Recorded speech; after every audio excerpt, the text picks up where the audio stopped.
my cabinet colleagues, chairman, and members of the Families for Life Council, ladies and gentlemen, good morning, happy holidays, and happy Vesak Day to all who observe it. I'm very happy to join all of you to kick off this year's National Family Festival. In fact, I remember joining you 2 years ago for a similar event. That was my first public occasion after taking over as Prime Minister. And I'm glad, well, yeah, you can clap if you want. And I thought it was a very good signal that the first event I did after taking over as Prime Minister was a family event to signify the importance of families. So I'm very happy to be back 2 years later for a similar event, Family Festival, and to see this grow from strength to strength. And that has been made possible because all of you, our partners, our government agencies, and most of all, our Family for Life volunteers. Thank you very much for making this happen.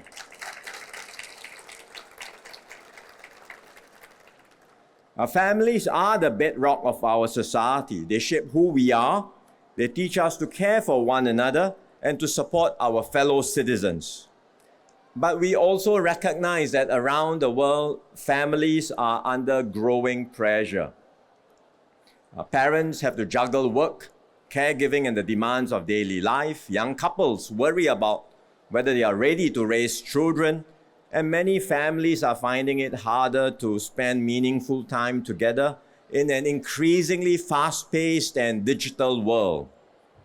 And that is why we dedicate every month of June to families, to celebrate their importance, to remind ourselves to spend time with our loved ones. As the chairman reminded us, it's a daily choice and a daily personal commitment we have to make.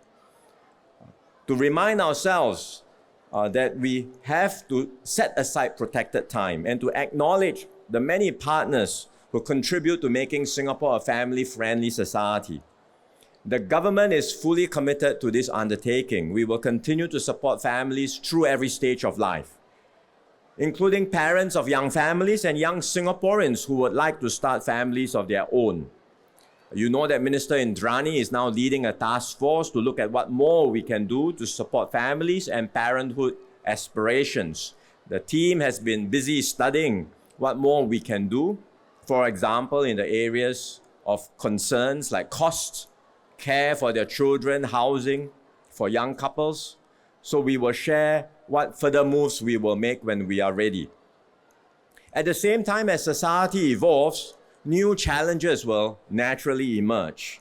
And one key development is digitalization, because screens are now all around us and they influence how we interact with one another and how families raise their children. This can create new opportunities because parents and children now have access to a world of knowledge at their fingertips. But we also know it gives rise to new challenges. Excessive screen time can affect children's development. Children may become more socially isolated or grow distant from their families. I spoke about this at the National Day rally last year because we recognize this as a growing challenge. In some ways, the concerns are familiar across every generation because in the past, parents also worried about different things. Comics was a concern, TV was a concern, video games was a concern.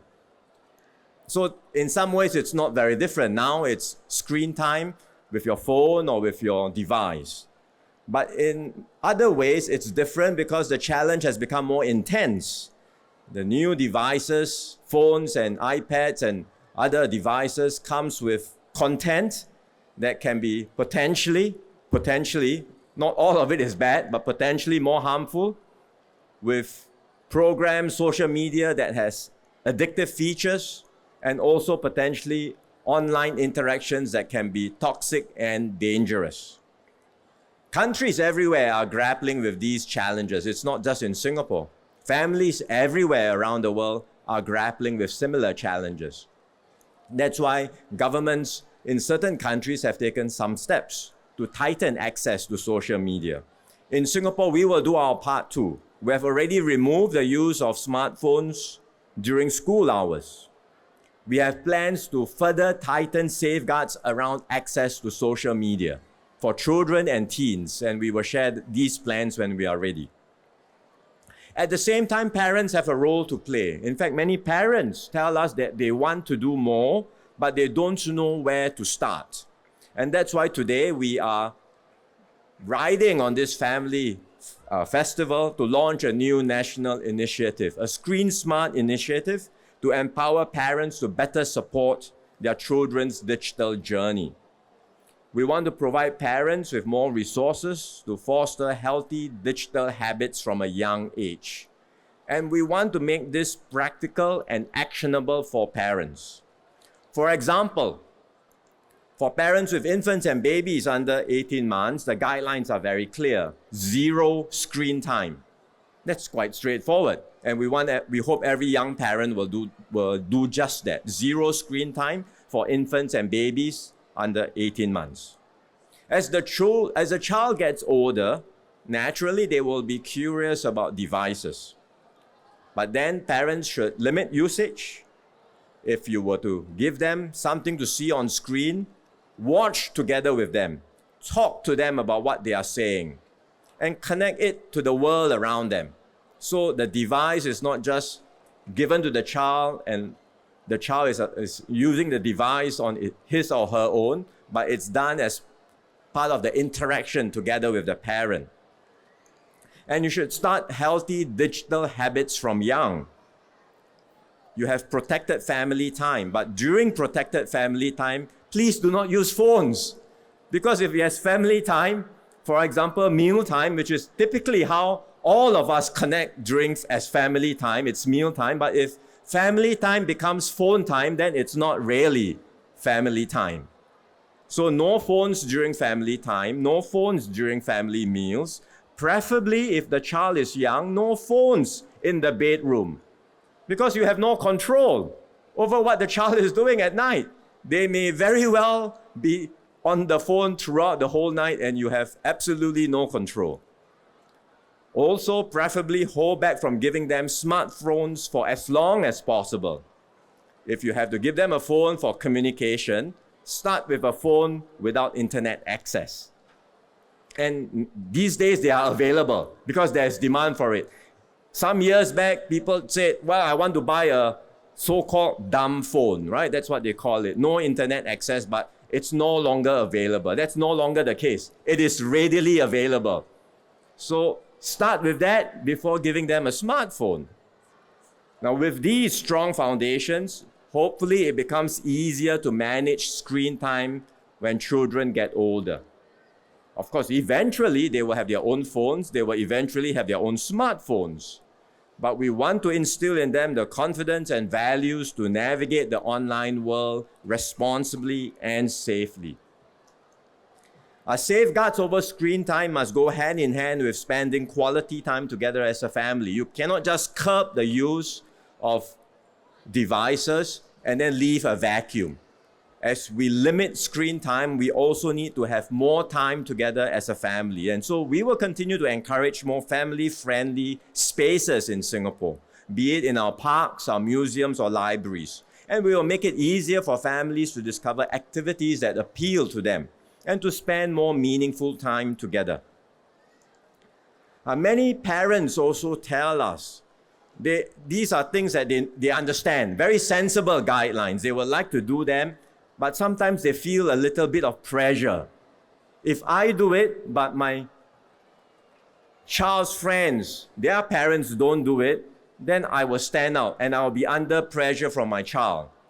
For example, if every other child in class has a smartphone and my child doesn't have a smartphone, my child will stand out and I will be under pressure.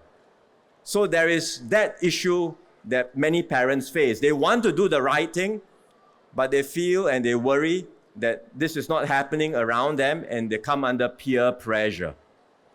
And that's why we are starting this as a national movement.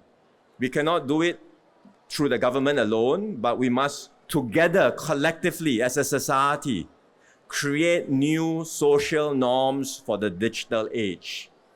And it must start with all of us working closely with parents, with schools, and community groups, so that together we can build healthier habits from young. This Families for Life movement is what this is about. You exemplify this spirit of building culture from the ground up. You are building a family culture from the ground up. You are a ground up movement led by volunteers. You give your time, you rally support, and you build partnerships across government, community, and corporate sectors to achieve scale and impact. And in doing so, you show how the wider community can help strengthen families. So just as we are doing to build a ground-up family culture, we can do the same to build a ground-up screen-smart culture from the very start. So I thank the Families for Life Council, I thank our partners, our volunteers, and all of you for your dedication and hard work once again. Let us together continue to look out for one another, to strengthen the bonds with our families and communities, and to make Singapore a place where every family in every stage of life feels supported, encouraged, and able to flourish together. Thank you and enjoy the festival, everyone. Thank you, Prime Minister.